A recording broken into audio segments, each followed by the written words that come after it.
కేంద్రంలో మరోసారి ఎన్డీఏ సంకీర్ణ ప్రభుత్వం కొలువుదీరింది. పార్లమెంట్లోని సౌత్ బ్లాక్ లో ఉన్న పీఎంఓ కార్యాలయంలో ప్రధానిగా నరేంద్ర మోదీ బాధ్యతలు స్వీకరించారు. అనంతరం పీఎం కిసాన్ నిధుల విడుదల ఫైల్ పై తొలి సంతకం చేశారు.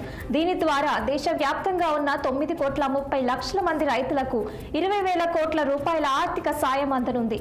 తమ ప్రభుత్వం రైతుల అభ్యున్నతి, సంక్షేమానికి పెద్దపీట వేస్తుందని తెలిపారు ప్రధాని మోదీ. అదేవిధంగా వ్యవసాయ రంగ అభివృద్ధికి కృషి చేస్తామని తెలిపారు.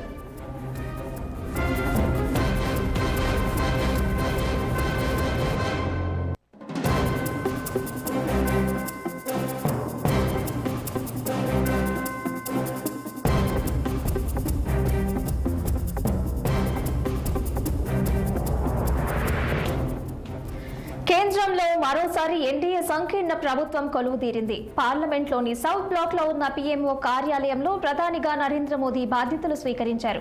అనంతరం పీఎం కిసాన్ నిధుల విడుదల ఫైల్ పై తొలి సంతకం చేశారు. దీని ద్వారా దేశవ్యాప్తంగా ఉన్న 9,30,00,000 మంది రైతులకు 20,000 కోట్ల రూపాయల ఆర్థిక సాయం అందనుంది. తమ ప్రభుత్వం రైతుల అభ్యున్నతి, సంక్షేమానికి పెద్దపీట వేస్తుందని తెలిపారు ప్రధాని మోదీ. అదేవిధంగా వ్యవసాయ రంగ అభివృద్ధికి కృషి చేస్తామని తెలిపారు.